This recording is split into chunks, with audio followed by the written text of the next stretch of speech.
తరుణంలో సిట్ వాళ్ళు ఎప్పుడూ ఏటుగా ఉండే విజయసాయి రెడ్డిని ఈసారి కూడా మామూలుగా ఇన్వెస్టిగేషన్ పిలిచారు. ఎందుకంటే విజయసాయి రెడ్డి అరవిందో ఫార్మా నుంచి రాజ్ కేశిరెడ్డికి 100 కోట్లు అప్పిప్పించాడు కాబట్టి.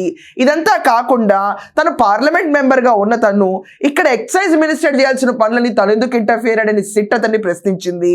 At the same time liquor కుంభకోణం రూపకల్పన ఏదైతే జరిగిందో ఈ ప్రణాళిక మొదటి 3 డిస్కషన్లు విజయసాయి రెడ్డి ఇంట్లోనే హైదరాబాద్లో జరిగిందని చెప్పి కాకినాడ పోర్ట్ ఇష్యూ అప్పుడు విజయసాయి రెడ్డిని సిట్ పిలిచి మాట్లాడుతున్నప్పుడు రాజ్ కేశిరెడ్డి పేరు ముందు అనౌన్స్ చేసిన తరుణంలో విజయసాయి రెడ్డి ఒప్పుకున్న వాస్తవాలు ఇవి. అదే విషయాన్ని మళ్ళీ ఇప్పుడు నెమరు వేసుకుంటూ ఉన్నాడు. కానీ ఒక కూలీ పరిస్థితి చూస్తుంటే మాత్రం చాలా బాధాకరంగా ఉంది రాష్ట్రంలో. విజయసాయి రెడ్డి కూడా ఏం తక్కువ తినలేదు. వాళ్ళ ప్రభుత్వం ఉన్నప్పుడు చిట్టినాయుడు పొట్టినాయుడు అని చెప్పి పిచ్చి పిచ్చి కారు కోతలని ట్విట్టర్లో పోసాడు.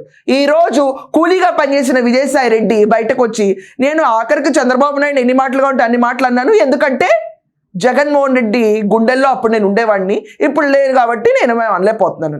ఇదంతా కాకుండా చాలా విడ్డూరంగా కనిపించిన విషయం నాకేంటంటే జగన్మోహన్ రెడ్డి చుట్టూ ఉన్న coterie at the same time కూటమి ప్రభుత్వం ఉంటే గనక జగన్మోహన్ రెడ్డి మళ్ళీ గెలవడంట.